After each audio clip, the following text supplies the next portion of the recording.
Friends, நான் வந்து இப்போது பாவக்காயில் காரக்குழம்பு செய்ய போகிறேன். இது எப்படி செய்ய போகிறேன்னா, கல்பனாஸ் ஃபுட்ஸில் இருக்கிற மசாலா எல்லாம் வச்சு தான் நான் பாவக்காய் காரக்குழம்பு செய்ய போகிறேன். இந்த பாவக்காய் பாருங்கள், ரொம்ப குட்டி குட்டியாக இருக்கும். நல்ல கசப்பு தன்மை இருக்கிற பாவக்காய் இது. நல்ல கசப்பாக இருக்கும்.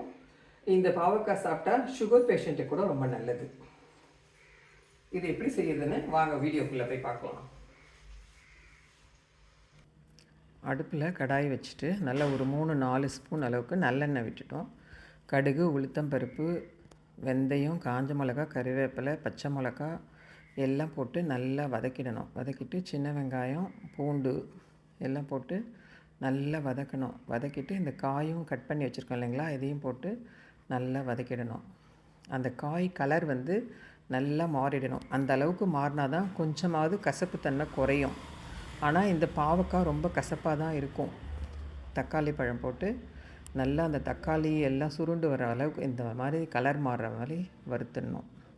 வறுத்துட்டு கல்பனாஸ் ஃபுட்ஸ்லேருந்து மஞ்சத்தூள், தனியாத்தூள், சீரகத்தூள், ப்ளைன் மிளகாத்தூள் இதெல்லாம் போட்டு நல்லா வதக்கணும். வதக்கி பச்சை வாசனை போனதும் புளி கரைச்சல் கரைச்சி வச்சுருக்கோம் இல்லைங்களா, அந்த புளி கரைச்சல் எடுத்து அதில் ஊற்றிக்கணும்.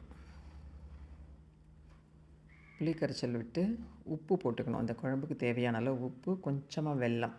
அந்த வெல்லம் போட்டதே தெரியாது. அந்த அளவு போட்டுட்டு ரெடி பண்ணிட்டா அவ்வளோதான், ஃபினிஷ். நல்லா எண்ணெய் பிரிஞ்சு வந்துருச்சு பாருங்கள். பாவக்காய் காரக்குழம்பு ரெடி ஆகிடுச்சு.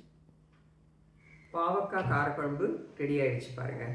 ஒரு குடும்பத்துக்கு தேவையான மசாலா மாதம் மாதம் எவ்வளோ யூஸ் பண்ணீங்களோ அந்த மசாலா காம்போ ஆஃபர் வச்சுருக்கேன் நான்.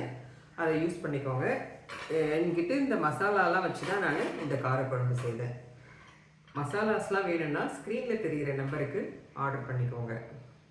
ஒரு கிச்சன் போனால் நம்மளுக்கு எந்த மாதிரியான மசாலாலாம் தேவையோ அந்த மாதிரியான மசாலா எல்லாமே கல்பனாஸ் ஃபுட்ஸில் கிடைக்கும். வேணுன்றவங்க ஸ்க்ரீனில் தெரிகிற நம்பருக்கு போய் ஆர்டர் பண்ணுங்கள். அந்த நம்பரில் மெசேஜ் பண்ணுங்கள். என்ன எதனா வேணும்னா கூட எக்ஸ்ட்ராவாக நான் ரெடி பண்ணி கொடுக்குறேன்.